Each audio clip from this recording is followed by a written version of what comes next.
The last data-aware control that we're going to look at is called the data grid. Now this allows you to display many columns of data and many rows of data. If you remember, we had a list box that had healthcare choices on it. Let's replace that list box with a data-aware grid. What I've done is I've replaced the list box that was here previously with this data-aware grid. I've also added another data control. Now this data control, if we right mouse click and choose properties, is again going against the same Access database, but the record source is once again a select statement. Now what I wanted was the healthcare name and the waiting period from TBL Healthcare, which is again another table out there in that Access database. So this one has been set up, and now what I need to do is hook this data-aware grid up to that data control. And again, probably the easiest way to do this is to go into Properties, or what you could do is just retrieve fields, and it'll retrieve all the fields that are in that data control. You can also clear fields or edit a particular field. Let's go into Properties and take a look at how you set up the properties for this particular grid. There's a lot of options here. You can set a caption for the grid. You can allow the user to add new records to this particular grid or add to the table.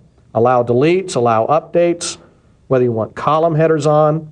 So there's many things you can do to affect how this grid works. Of course, the main thing we want to do is go to the columns. It'll give you a list of the columns. It'll go out and read those from the data source. So it looked and found out we had 2 columns. So I can actually put in a caption for those and then link that up to the data field itself. Select the other column, and you can see that I have another caption for this column, and again hooked it up to the appropriate data field. Once I've done that, we can simply click OK, and now we've got our 2 columns defined here. If we run this application again, and we click on the option for data-aware grid, you can now see the list of information coming from the table. American Insurance, Blue Cross, Blue Shield, New Health, and there is a scroll bar so you can actually scroll through the list of healthcare options.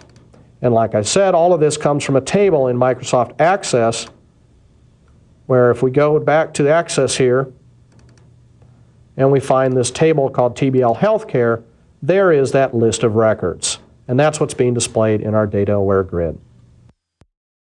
In this section, we showed how easy it was to get a database application up and going, just by setting a few properties and methods of the data control and a few properties on the text boxes, check boxes, data-aware combo box, data-aware list box, and grid. You got a pretty nice application started.